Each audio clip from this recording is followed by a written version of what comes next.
ఇది ఆంధ్ర, ఒరిస్సా ప్రాంత ప్రజలకు ఎంతో ఇష్టమైన రెసిపీ.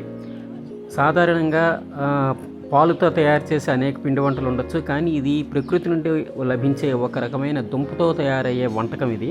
దీన్ని పాలముంజలు అంటాం. పాలముంజలు అంటే ఒరిస్సా ప్రాంతంతో పాటు సరిహద్దుల్లో ఉన్న విజయనగరం, శ్రీకాకుళం జిల్లా ప్రజలకు చాలా ఇష్టమైన వంటకం.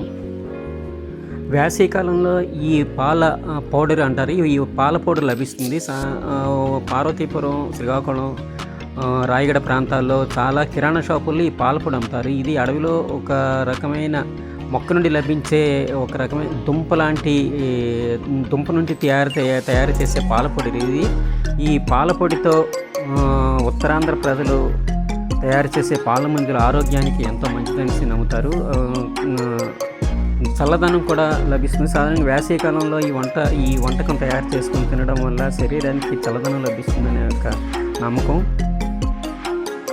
వేసవిలో తయారయ్యే పాలపొడిని మనం తెచ్చుకొని కొద్దిసేపు నీళ్ళల్లో నానబెడతాము. నీళ్ళలో నానబెట్టి బాగా తేట లాంటి నీటిని బయటికి పంపించి ఒక తెట్టు లాంటి పదార్థం బయటపడుతుంది. ఆ తెట్టు లాంటి పదార్థంలో పంచదార, యాలక పొడులు, కొబ్బరికూర వంటి కలిపి కొద్దిసేపు పొయ్యి మీద పెట్టి ఉడకబెడతారు. తర్వాత ఇలా ప్లేట్లో వేసుకొని చల్లారిన తర్వాత ముక్కలుగా కట్ చేసుకొని ఉంచుకుంటారు. ఇది బాగా చల్లారిన తర్వాత ఆ ముక్కలు తింటే చాలా అంటే చాలా బాగుంటుంది. ఎంతో రుచిగా ఉంటుంది. ఒకసారి కానీ తింటే మళ్ళీ మళ్ళీ తినాలనిపించేంత మాధుర్యం ఈ పాల ముంజుల్లో లభిస్తాయి.